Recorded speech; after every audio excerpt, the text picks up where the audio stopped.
rainbow, thinking about the rainbow way away. Hi guys! Welcome back to my YouTube channel. I know nawala ako ng 2 years and I'm very sorry about that, but I'm back. So ayun, sobra ko kayong na-miss and nakaka-miss mag-video, edit, upload. Kahit na hindi ako nakakapag-upload noon, lagi pa rin naman ako nag-vlog.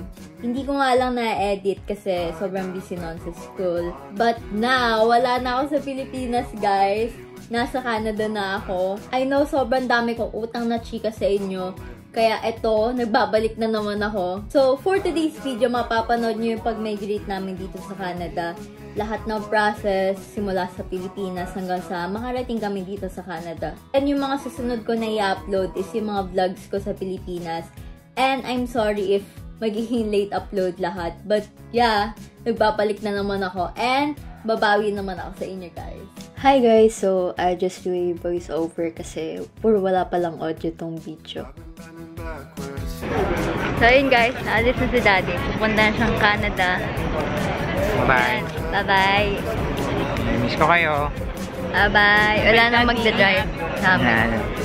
Bye-bye. Kami naman next 2 years. Hindi, 1 year. After 1 year, makuha ko sila. Graduate lang sa USD. Oo. Bye-bye. Ingat kayo, Mami. Ingat, Krista. Bye-bye.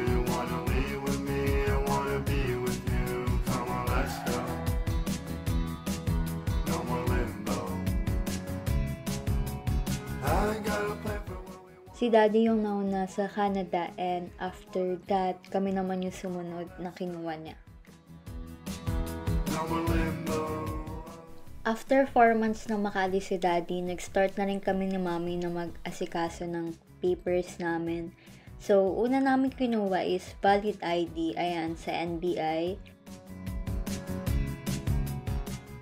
Tapos, tumiretso kami para na makumuha ng passport.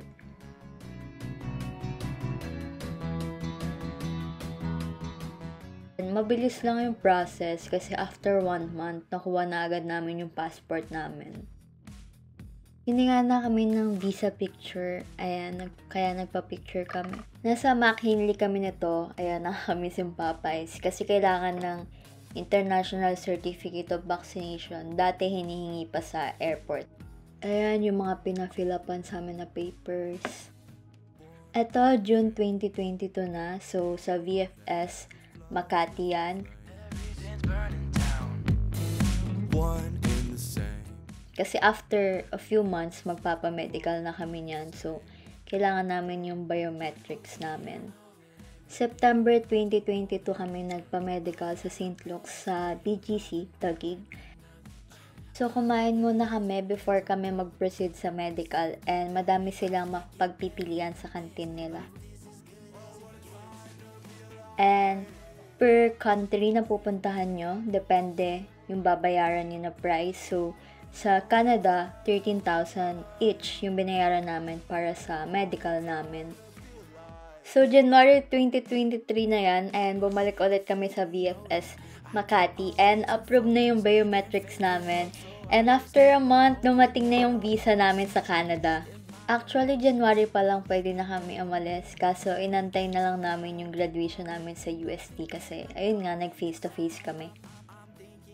After graduation, ayan, sobrang busy na namin. So, 6 na luggage yung binili namin. Tigda-2 kami.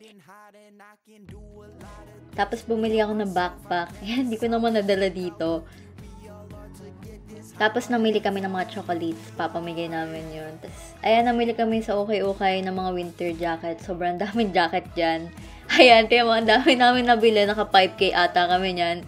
Pinakyaw na namin yung okay-okay. Wala. Kailangan talaga namin ng makakapal na jacket. After that, kumain kami ng dinner. Nakakamiss choking. Ayan, pumunta naman kami sa Uniqlo. Bumili kami ng mga ultra-warm heat tech. Ayan, tigda-2 kami.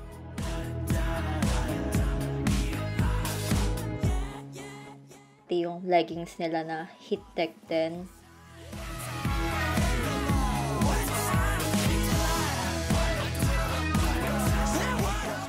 Tapos ayan, siningit ko lang yung mga color pink na damit kasi favorite color ko na naman pink. Ang ganda ng Uniqlo nila dito sa may Glorieta 5. Ito yung flagship store nila. Kaya ang laki and andyan na lahat ng kailangan mong bilhin. So, ayan, sobrang namin napamili dyan. And naka 13K kami dyan. So, nag-dinner lang kami na mabilisan and back to shopping na naman sa Landmark yan. Ayan, ang dami namin napamili.